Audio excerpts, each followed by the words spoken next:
नर्मदा नदी के पास एक कंचनबटी नाम का नगर था। वहां के राजा का नाम मलाई केतु था। उसी नर्मदा नदी के पश्चिम और बालुहटा नाम की मरुभूमि थी, जिसमें एक विशाल पेड़ पर चील रहती थी और उसी पेड़ के नीचे एक सियारिन भी रहती थी। चील और सियारिन दोनों ही पक्की सहेलियां थी। कुछ महिलाओं को जितिया व्रत करते देख चील और सियारिन ने भी यह व्रत करने का संकल्प लिया और दोनों ही भगवान श्री जीमूतवाहन की पूजा और व्रत करने का प्रण ले लिया। जिस दिन दोनों को व्रत रखना था, ठीक उसी दिन शहर के एक बड़े व्यापारी की मृत्यु हो गई और उनका दाह संस्कार वही मरुस्थल पर हुआ। मुर्दा देखकर सियारिन को भूख लगने लगी और वह खुद को रोक नहीं पाई, जिसके कारण उसका व्रत टूट गया। परंतु चील ने खुद पर संयम रखा और पूरी श्रद्धा और नियम से अपना व्रत पूरा किया और अगले दिन व्रत का पारण भी किया। उसके बाद अगले जन्म में दोनों सहेलियों ने पुत्री के रूप में एक ब्राह्मण परिवार में जन्म लिया। उनके पिता का नाम भास्कर था। चील बड़ी बहन और सियारिन छोटी बहन बनी। बड़ी बहन का नाम शीलावती रखा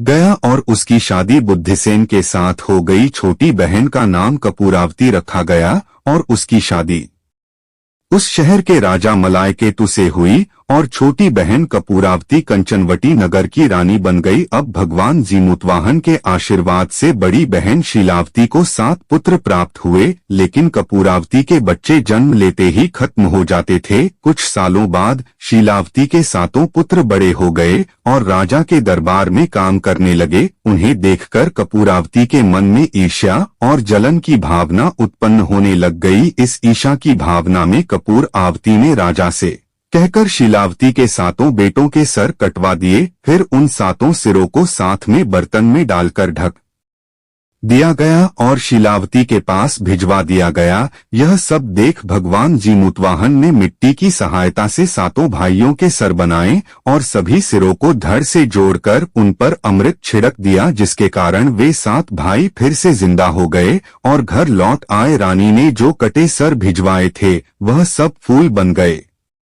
कपूरावती समाचार पाने को बहुत व्याकुल थी, लेकिन जब उसे इस बात का पता चला तो वह अपने बड़ी बहन के घर गई और वहां सबको जिंदा देखकर आश्चर्य में पड़ गई और बेहोश हो गई। जब कपूरावती होश में आई तो उसने अपनी बड़ी बहन से यह सारी बात बताई और अपनी गलती का पछतावा किया। भगवान जीमूतवाहन की कृपा से बड़ी बहन को पूर्व जन्म की सारी बात याद आ गई और वह अपनी छोटी बहन को उसी पेड़ के नीचे लाकर पूर्व जन्म की सारी बातें सुनाई, जिसे सुनकर कपूरावती फिर बेहोश हो गई और मर गई।